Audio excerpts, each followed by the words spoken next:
In front of me is OPPO FIND N2 FLIP, and today I would like to show you how you can resize font on this OPPO.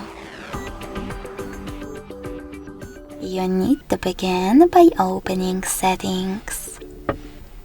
Now scroll down just a bit to access Display and Brightness. Then scroll down again. Click on Font and swipe left or right on this font size slider in order to adjust it.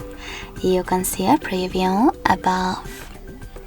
When you're ready, save your changes by tapping on Apply. So when I do that, as you can see, size of my text has changed.